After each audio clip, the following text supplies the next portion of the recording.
Γεια σας και καλώς ήρθατε στο Euronews. Η υλοποίηση των μεταρρυθμίσεων που αποτελούν προϋπόθεση για το ευρωπαϊκό κεκτημένο αποτελεί το κλειδί για τη διεύρυνση της Ευρωπαϊκής Ένωσης. Ξεκινώντας από διαφορετικές αφετηρίες και με διαφορετικούς ρυθμούς, οι χώρες αυτές περπατούν το ευρωπαϊκό μονοπάτι και προσπαθούν να καλύψουν όσο περισσότερο έδαφος, όσο το δυνατόν πιο γρήγορα. Σε αυτή την πορεία που είναι γεμάτη προκλήσεις, η Γενική Διεύθυνση Στήριξης Διαρθρωτικών Μεταρρυθμίσεων της Ευρωπαϊκής Επιτροπής μπορεί να είναι αρρωγός. Συζητούμε με τον επικεφαλής της υπηρεσίας, Μάριο Νάβα. Hello and thank you for joining us today.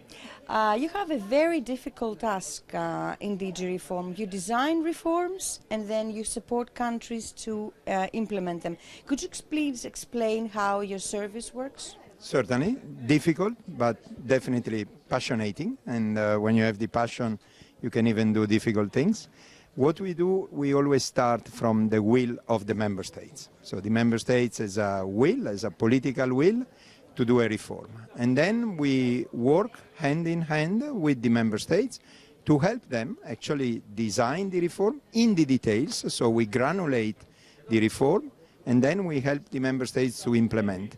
We are one of the few Commission services that we do not bring money to the member states. We do not bring a single coin to the member states.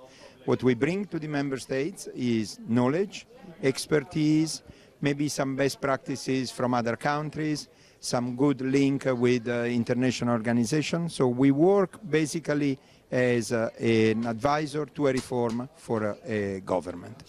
The EU seems now more eager than ever to go ahead with enlargement. The countries that want to enter the European Union need to apply some reforms. How can DG Reform support these countries to implement reforms in the context of accession process? We have already starting to support them by including them as a pilot in some of our multi-country reform projects that we have. A multi-country reform project, as the name says, is a reform project where several countries apply. And what we did is that we selected different enlargement countries to participate into that. So in a way, they are already part, they are seeing how it works. And then in the future, at some point, there would be the possibility for the enlargement countries to eventually have some further support. That will depend on how the negotiations will progress, but at some point there should be this possibility, and then of course when they will become full EU members, then they will have access to the full thing. So we are progressing in steps, in different steps, but I would say the first step that we have already made, which is the pilot phase, was very comforting in a way and gave us good indications.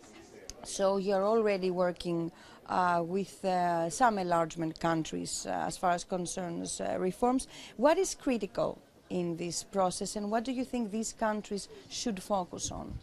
What is very critical it's exactly what you say. What is very critical in this process is the focus. To have very clear what is the political will of the type of reform you want to do. Is green transition or digital transition or public administration upskilling and reskilling, whatever. But it must be very clear and very focused. On a clear and focused reform, we can granulate it, and it works pretty well. And then, on the basis of that, we progress. As I said, the enlargement countries till now have only participated to projects that already existed as pilot, but this is very important because they have seen that the problems they have, somehow they are also shared by the existing countries. And do you have some examples of these projects that some enlargement countries are participating? Yeah, for example, both on green transitions and on digital transitions and on many other areas. And we have, every year we elaborate something that we call flagships. They are let's say, the big projects which follow the main guidelines of the European Commissions, and this is where it really matters to participate. So you said what is crucial for the success?